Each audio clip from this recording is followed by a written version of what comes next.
Okay, we're back again for another lab. This is the final lab, and it's dealing with electrochemistry and specifically the Nernst equation, which is used to calculate the voltage in a cell that is not at standard state conditions. But we'll start with where we start with.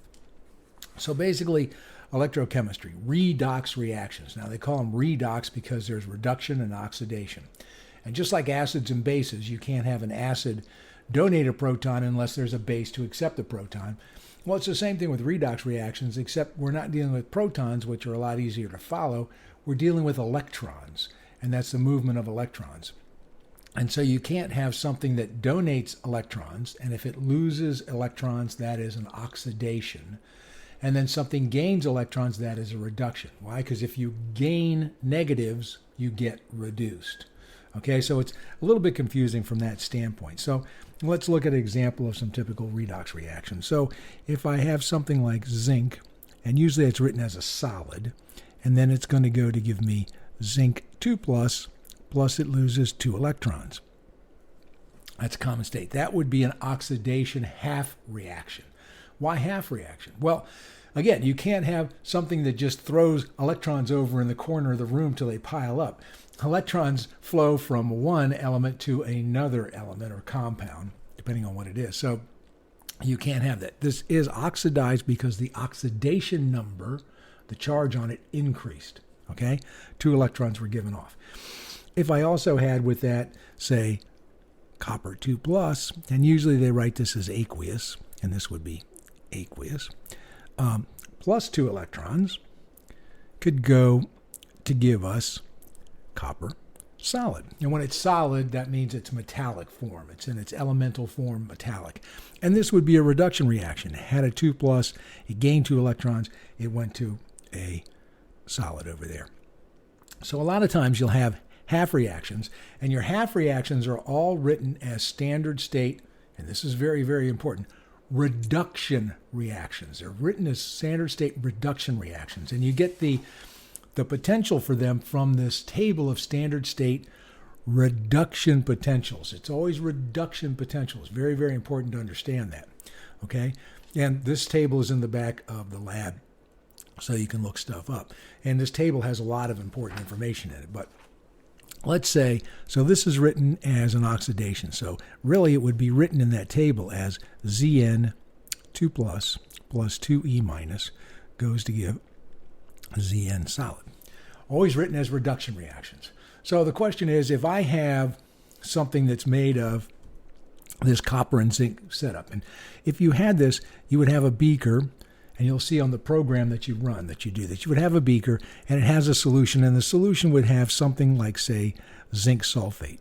You have to have a counterion because you can't go into a stockroom and just pull out zinc 2 plus for solution. So it goes into solution, but you know, if it goes into solution like that, it's going to form zinc 2 plus SO4 2 minus. And so this is what we're interested in, and that would be in the solution. Into that solution would go a strip of zinc. That's the metallic Zn. So we have both the Zn 2 plus and the Zn, okay? And you would hook the electrode to one of these. And the other one, we would have a beaker, and this might have, might have copper nitrate. Okay, but you know, copper nitrate goes into solution. It's going to give me Cu2 plus 2 NO3 minus, and this is what we're interested in. Into that would go a strip of copper, Cu metal, and we hook that up. And so, and then to be able to get electrons to flow, if electrons are flowing, let's say from the zinc to the copper, then this is being depleted of electrons, and it must be getting more positive, and this is gaining electrons, it must be getting more negative. You can't have that happen. You can't have a significant buildup of charge in either of these. So what you need to add is a salt bridge. And this can be as simple as just having a piece of paper that's soaked in potassium chloride. Why potassium chloride? Usually it's potassium chloride because it's got positive cations, the potassium plus, and negative anions, the Cl minus. And the size of those ions, of both the potassium plus and the chloride minus, are about the same size. Because they're the same size, they typically migrate at about the same rate throughout a solution. So as this loses electrons, and becomes more positive, the chloride ions would go in there to replace it. And as this gains electrons, it becomes more negative. The potassium ions would flow into the solution to offset that charge buildup, so you don't have a charge buildup. So you have to have a salt bridge. And in the thing you'll do for the experiment, the simulation for this, you just pick it up and put a salt bridge between them, and that'll serve the purpose. It's a very good simulation. You have to put the piece of metal in there. You have to put the solution in there. You choose what molarity solution you want. So the first question you would have is, I made this cell is, okay, well, how do we calculate out the standard state potential? That's the cell with the 0 up top, which means it's standard state. Standard state means it's 1 molar, 25 degrees, 1 atmosphere pressure, all the typical things that go into a standard state conditions, which is what this table gives you, standard state reduction potentials. So that's the two things to keep in mind. This is for standard state, and this is for reductions. They're all written as reductions. They're all written as reductions versus this, which is known as an SHE. Okay, it's a standard hydrogen electrode. And they're all versus that because you can't get a potential unless it's versus something. So this was decided to be the electrode that everything was versus, and therefore they're all relative reduction potentials. And that's very important. Relative reduction potentials gives you a lot of information. Okay, so let's say we were trying to find out what is the basic potential for this cell at standard states. That means it's 100 molar in zinc 2 plus, and this one over here is 100 molar in copper 2 plus, along with your metals. What is it? Well, it's final minus initial, right? It's always final minus initial for change. This is going to be the potential that develops as the change in the electron. So the electrons would go from, there's two different things, terms, and that is the site of reduction is always the cathode, okay? Reduction, cathode. They both begin with consonants, so it's easy to remember. The site of oxidation is always an anode. Oxidation, anode, both begin with vowels, so you can remember that. So reduction, cathode, oxidation, anode. So if reduction is gaining electrons, then cathode is going to gain electrons. And what gains electrons is the positive pole of the battery. So the cathode is typically positive, and that's where it's gaining electrons. Oxidation is the loss of electrons, and therefore anode is typically the negative charge because the electrons will flow from higher energy to lower energy. So they'll go from the negative to the positive, electrons being negative charge attracted to the positive side. So final would be where the electrons are flowing to. That's the cathode. So that's E cat minus E anode. So that's how we figure out the basic cell potential. It's E cathode minus E anode. Where do those E's come from? Those E's come from the periodic table, or not periodic table. They come from the standard state reduction potentials that you'd look up in there. So to be able to solve this equation, we have to say, well, which one's going to be the cathode? Which one's going to be the anode? How do we decide? How do we know? Well, we go to the standard state reduction potentials. And we notice that they're positive up here and negative down here. And they're all written as reductions. So whichever cell has the higher positive or more positive, even if that just means it's less negative, the more positive reduction potential, it will be the one that's reduced. And which one's reduced? Cathode. So whichever one has the more positive value on this table, it's going to serve as the cathode. Therefore, the one that's more negative, even if that just means lower positive, is going to be the anode. So we look on here and we say, okay, what do we have? So we have copper, well, that's copper plus 1E, but we have copper plus 2E. Okay, there's the copper, and that has a value of plus 3.337 volts. These are all in volts. And then I look and I look and I look, and here's zinc down here. And zinc has a value of, make sure I do this right because it's hard to see on the angle I'm on, negative 0.762 volts. Copper is more positive than the zinc, therefore copper would be the cathode. So my E cell is going to be equal to, and remember, These are really thermodynamic calculations. And whenever you do anything with thermodynamic calculations, the sign means everything. So I kind of get in the habit of putting a positive sign on things when it's positive and negative when it's negative. So I'm always certain about what the sign is. And that's going to be plus 0.337 volts minus, and then it's going to be minus negative 0.762 volts. And so that really is addition because we're subtracting a negative. So that would be, just make sure I get this correct, 0.337 minus the negative 0.762, and that would give me 1.099 volts. Of course, that second 9 would really be a guard digit because you can see it was tens, hundreds. No, tens, hundreds. No, that would be there. That would be a 9. It would be there. Tens, hundreds, thousands, tens, hundred, thousands. It's a negative. It's an addition or subtraction, so it goes to the location. So it should be the tens, hundreds, thousands place. So that would be the answer, 0.199 volts. And don't forget your volts. That's important for that.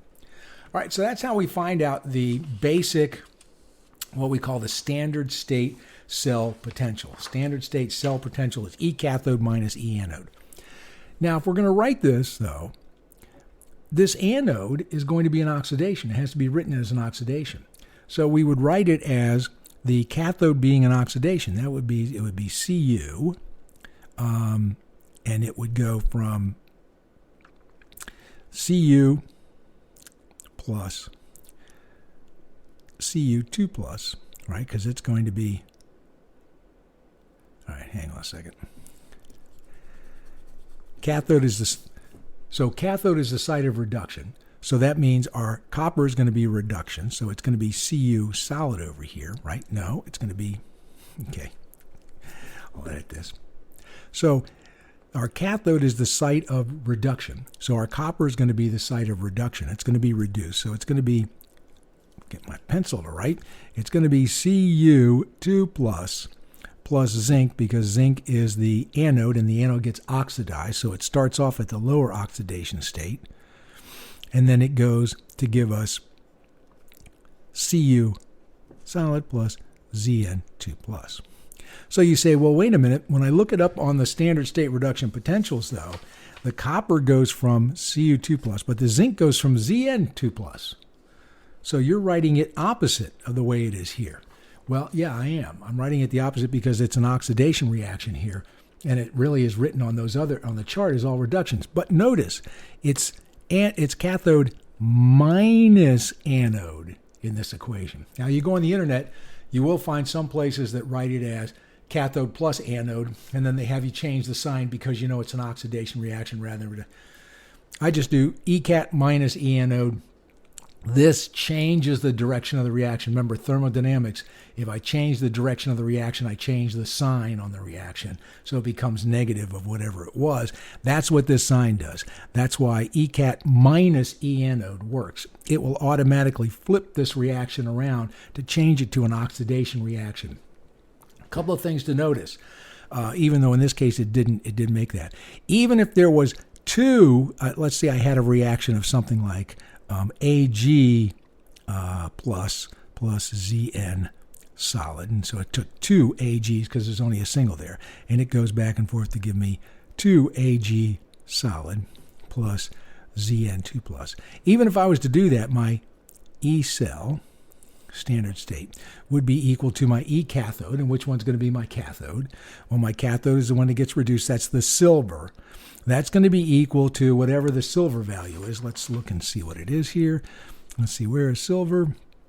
I'm pretty sure silver is going to be, zinc is there's only a few things that actually are more oxidizing than zinc is.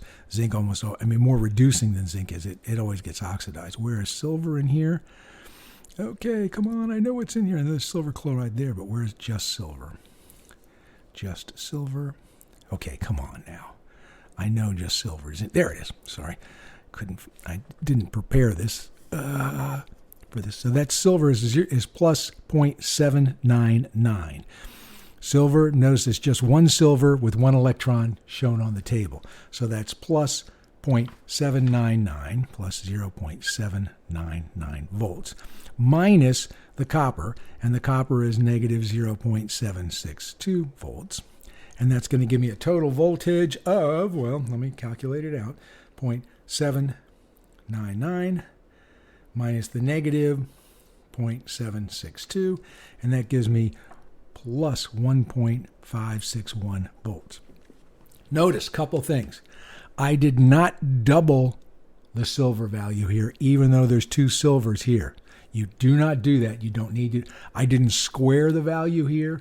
I didn't take 2 times it like you do when you're doing other thermodynamic calculations. It's a different situation, and I can't take the time to go through all the math to show you why that's so, but you do not take 2 times it. Even though you need to have twice as many to get it balanced in the equation, you do not double the standard state reduction potentials. You write the standard state reduction potentials as they appear in the table. Don't worry about whether it takes twice as much of the stuff. It's in there. It works out. It's because even though it takes twice as much, it's transference of electrons. So you don't have to worry about that. That would come into play when we get to the next part of it, and that is when it's non-standard state. But for standard state, you don't square this. You don't take 2 times it. Just write it down as it is. So that's for the standard state calculations. They're pretty simple. They're pretty easy to do, and you should be able to do those without any problem. Now, what happens when it's non-standard state? Okay, when it's non-standard state, then we have to go to the Nernst equation. And what is the Nernst equation? Nernst equation is very similar to the things we've used before. In that case, it's E cell. And notice that there's no standard state symbol up here because it's non-standard. Non-standard for our cases are going to be molarities that are not 1. Okay? And that's going to be equal to E cell, standard state, right, minus, and it's RT NF, the natural log of Q. And you remember Q, we've used that before. That's basically the mass balance equation when it's not at equilibria. And all of these are not at equilibria. If they were at equilibria, there would be no potential between the 2 cells. But that's beyond what we're doing here. Okay? But we tend to make it a little bit easier. The R is the gas constant, 8.314 volts or something. T is Kelvin. N is the number of electrons. F is Faraday's constant, which is, 96,000 something or other. And then Ln, that's been changed. And basically what's used is a lot easier. Again, remember I told you that most things that had Ln have been changed to log 10 simply because it's easier to figure things out on a slide ruler if you use log 10 rather than natural log, even though most things do go by the natural log. So that's going to be E naught cell, and that's the stuff we were just calculating out here. And it's going to be minus, and then it's minus this whole thing. It usually is not written like that, but it is 0.05916 volts over top of N. N, again, is the number of electrons transferred in the balanced equation. And then times that value times log base 10 of Q. And Q, as you remember, Q is equal to products raised to their coefficients over top of reactants raised to their coefficients from the balanced chemical equation. That's all Q is. All right? So with this case, Q would be the molarities that are not 1 to 1. If it was 1 to 1 molarity, then 1 over 1 is 1. And log base 10 of 1 is 0. So that would be 0 times this, which would be 0, which means E cell equals E cell naught, which is what we just did. So when it's at 1 molarity, it's at standard state conditions, this equation also gives you the correct answer. All right, so let's do an example using this so that you can see how to use it. So let's do an example of, say, let's do it simple. Let's say we have 2 cells. One of them is zinc. And remember, we write these as half reactions are written as zinc 2 plus 2E goes to give zinc solid. That's our standard state reduction. And then we have Pb 2 plus 2E minus, and these usually are written as aqueous. I tend not to do that just because it gets to be too much. And then Pb solid, okay? So if we look these up, let's look them up on the table, and let's see what we got. What did I do with my table? I just set it over here. So zinc, I've looked up a couple of times. Zinc, I know, is negative 0.762. So this is E naught equals negative 0.762 volts. And then lead, Pb2 plus is right here. And Pb2 plus, it's very difficult from my angle to make sure I'm on the right. Okay, that's negative 0.126. So E naught here is negative 0.126 volts. Okay, so again, we're going to say which one of these is the cathode, which one of these is the anode. They're both negative. How the heck do I do that? Well, again, the one which is more positive, even if that means just less negative, is going to be the cathode. So our E naught cell is going to be equal to our negative 0.126 volts minus the negative 0.762 volts. And one of the ways you can check yourself is if this is a galvanic cell, and we're only doing galvanic cells, and galvanic cells means that it runs spontaneously in the direction written. If it's a galvanic cell, the potential of the cell has to be positive. So you should always get a positive potential. If you don't get a positive potential when you're using this cell for the simulation, then you need to take the red lead and the black lead and switch them till you get a positive potential, because we want to look at them running in a spontaneous direction, and that gives you a positive potential. So let's see what we get with this. I get negative 0.126 minus the negative 0.762, and that gives me plus 0.636 volts. Okay, 0.636 volts. But now let's say that we didn't have we had different molarities. Let me see, where's the molarities that are listed on this thing? Let's say we had a molarity to where, so now we should write out the entire equation. So we now know which one's going to be oxidized. We know which one's going to be reduced. We know that the lead's going to be reduced, so it's going to be Pb2 plus over here. And the zinc is going to be oxidized, so it's going to be plus Zn solid.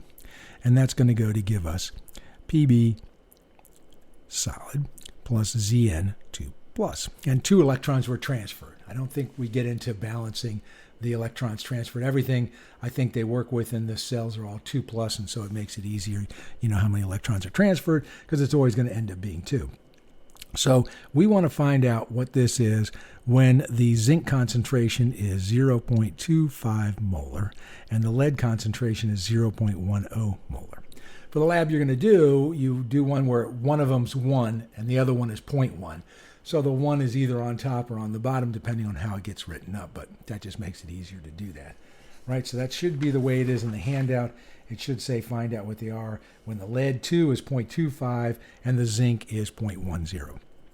So we do that from the balance chemically. You can't do it from the reductions because they're all going to be the same, right? The ions are always going to be on the reactant side and the solids on the product side, and you wouldn't get anything down here. But you have to write out this equation to be able to figure out with the Nernst equation what the unstandard state potential is.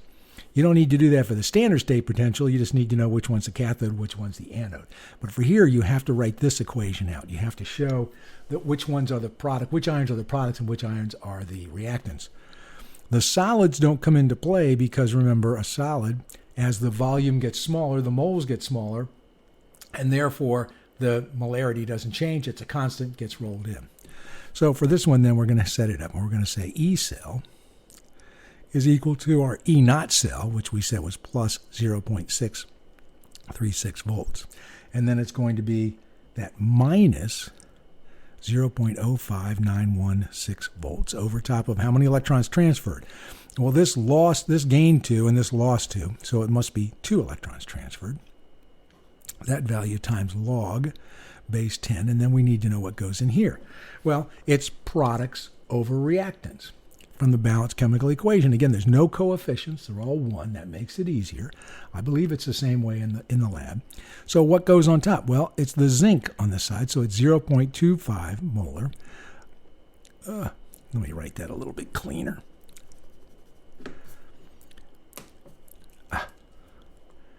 0.25 molar, and that's over top of our products, or products over reactants. The reactant is 0.10 molar. Okay, so we've got that. Let's figure it all out. That means our E cell, notice there's no standard state there. Let me see what I get here. So I'm going to take log of 0.25 divided by 0.1, and I'm going to multiply that times 0.05916 divided by 2, and that gives me a value of 0.01771. Carry against extra guard digit, 0.636 volts. So 0.63 volts, 0.636 minus that value gives me a final answer of my E cell is equal to 0.624 volts. That's my final answer. And it makes sense, kind of, in that the molarities of these were reduced, and it really is depending on which one's on top and which one's on the bottom, because the driving force is for this to go to equilibria. At equilibria, this E cell is 0, but the equilibria, we're always far, far from equilibria in here for this class. So that's how we figure out those voltage. So is there anything else that we need to know or do for this lab? Let's see. The handout goes through and shows you how to do this stuff as well. So you got examples in there, but that's some of the things. The big thing is, remember, don't multiply the standard state values by anything. These would be raised to the powers from the balanced chemical equation. That's this one, but it happened to be 1. And I'm pretty sure it's 1 for everything you do in the lab, so you don't have to worry about raising it to the right powers or anything. There's one more thing. Chemists use a certain notation, and for some reason this lab put that notation in there, so I might as well show it to you just so you know what it means. So let's see, let's do it for this. If we have 2 Ag plus Zn solid, and it goes to give us 2 Ag solid plus Zn2 plus. Let's write this in cell notation. So cell notation, this would be written as Zn with a line, and then it would be Zn2 plus, and let's say the molarity of that was what we used in the last one, and the molarity was 0.25 molar. Then there'd be 2 lines, and it would be Ag plus, and that was 0.10 molar. That wasn't it wasn't for the example we did, but let's say it was, and then it was Ag solid over there. And this is called cell notation. What do these lines mean? The lines are phase boundaries. That is, we have zinc solid in contact with a zinc solution, 2 plus solution. There's a phase boundary, phase change between the solid and the solution. Over here we have silver plus, and it's in solution, and it's in contact with silver solid, right? Because we have a cell that has a solution of silver, whatever it is, silver nitrate, AgNO3, and inside of that there is a bar, a stick, whatever, of pure silver. So that's the phase boundary. So what's this? Well, over here, what would we have? We'd have zinc SO4, and then we'd have a zinc rod in there, and then we'd have to put in a salt bridge. That's what that is. That's the salt bridge. We've got the phase boundary between the salt bridge and this solution, and the phase boundary between the salt bridge and that solution. So that's what the double line is. The beautiful thing about this is written to tell you what the equation is. Zinc goes from solid to zinc 2 plus. It shows you right there. And silver goes from plus to solid. Now, in this case, you have to do 2 silvers. And that's solid. It goes to Ag solid. It goes from 2 Ag plus to 2 Ag solid. So it's written in the way that it shows you what it is. They always write the oxidation on the left and the reduction on the right. So they always show the anode and then the cathode. Opposite way if you calculate it out, but it tells you how to write the equation. If you see this, that gives you this directly. Zinc goes from solid to 2 plus, silver goes from plus to single. You don't put 2s or anything in there about that. So that's cell notation. That's the only other thing I think that you need to know to be able to do this lab. So this is the last lab. And again, this will be due on the last Tuesday of class, which I think is what? Let me just look at the calendar and make sure that I'm right. July 28th. So it's going to be due July 28th. Make sure you do that. I'm going to send out multiple emails every couple of days reminding you of that. But I want to make sure you know this is due July 28th because that's the last class and that's the end of classes. That week's finals, I have to have grades in less than a week from there. So I have to be able to grade these, so you have to turn them in on time. Okay? I hope you enjoyed this term. I hope you learned some stuff. Everybody did very, very well. We didn't have anybody that had bad grades in this lab. So, we're struggling through this remote learning, but I appreciated having you guys along. Hopefully you learned some stuff, and maybe I'll see you in another chemistry class. Okay? All right. Bye-bye.